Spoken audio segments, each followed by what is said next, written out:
एक गांव था सरगांव, जहां लोग कहते थे कि इस गांव में जो भी ईमानदारी से मेहनत करता है वो तरक्की करता है, और जो बेईमानी करता है उसके साथ एक दिन ऐसा होता है जिसे वो जिंदगी भर नहीं भूलता। आज की कहानी दो बच्चों की है, वेद और निखिल।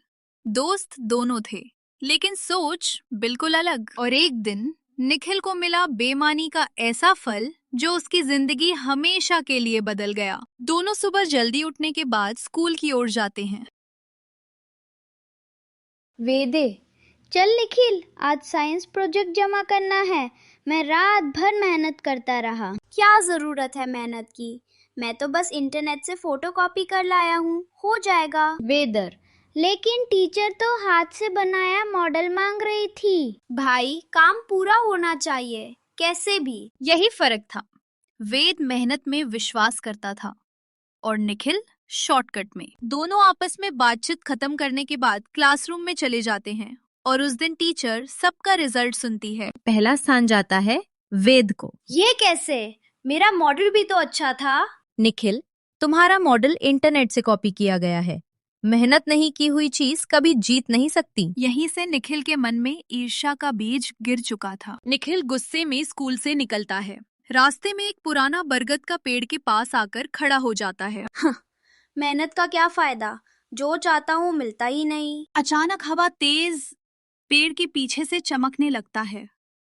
एक अजीब बूढ़ा आदमी प्रकट होता है। बच्चे, क्या तुम बिना मेहनत सब कुछ पाना चाहते हो? कौन हो आप? तुम्हारी किस्मत। अगर चाहो मैं तुम्हें हर जगह जीत सकता हूं, बस थोड़ी सी ईमानदारी की कीमत पर। निखिल लालची मुस्कान देता है। मुझे मंजूर है, बस मैं हर प्रतियोगिता जीतना चाहता हूँ। बूढ़ा धीरे से हंसता है। ठीक है, लेकिन याद रखना, बेईमानी का फल मीठा नहीं होता। हवा चलती है, बूढ़ा गायब। निखिल के हाथ में एक चमकता हुआ सिक्का रह जाता है। अगली सुबह ये सिक्का मुझे जीत दिलाएगा। वो जिस चीज को हाथ लगाता वो अपने आप परफेक्ट हो जाती। होमवर्क स्वतः लिख जाता, प्रोजेक्ट खुद बन जाता, टेस्ट में जवाब दिख जाते, टीचर निखिल की तारीफ करते। निखिल जीतने लगा, लेकिन वो बदलने भी लगा। दोस्त उससे दूर, वेद दुखी होता देख रहा। स्कूल के गार्डन में वेदा, निखिल, ये क्या हो गया है तुझे? पहले तू मेहनती था, अब बस शॉर्टकट। जीत मेहनत से नहीं, दिमाग से होती है, तू समझेगा नहीं। वेदा, लेकिन बेईमानी से मिली जीत कभी टिकती नहीं। मुझे फर्क नहीं पड़ता। लेकिन किस्मत सबका हिसाब रखती है। ऐलान होता है, राष्ट्रीय विज्ञान प्रतियोगिता। पूरा गांव उम्मीद से भरा। वेद और निखिल दोनों शामिल होते हैं। निखिल रात में फिर उस पेड़ के पास जाता है। बूढ़ा फिर प्रकट होता है। इस बार भी मदद करो, मैं देश भर में फेमस होना चाहता हूँ। ये आखिरी बार, फिर मेरा काम पूरा हो जाएगा। ठीक है, बस जीत दिला दो। और निखिल को एक चमकदार मशीन दे देता है। बड़ा हॉल, सब कैमरा लेकर आए हैं। वेद अपना मॉडल दिखाता, शानदार, मेहनत वाला, सोलर एनर्जी से चलने वाला। सब प्रभावित। अब निखिल की बारी। वह मशीन रखते ही पूरा हॉल खामोश। निखिल स्विच ऑन करता है। मशीन अचानक तेजी से चमकने लगती है।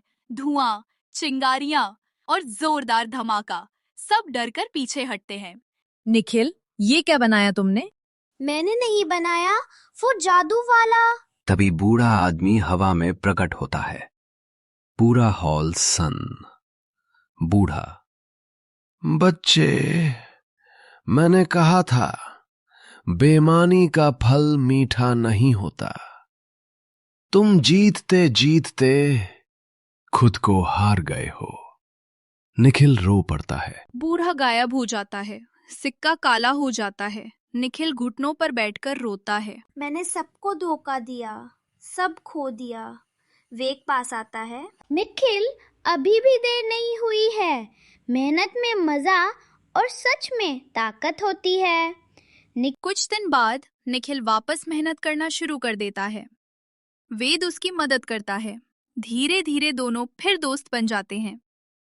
1 साल बाद दोनों मिलकर इंटर स्कूल प्रतियोगिता जीतते हैं, इस बार ईमानदारी से। जीत चाहे कितनी भी बड़ी क्यों ना हो, अगर वो बेईमानी से मिली हो तो उसका कोई मूल्य नहीं होता।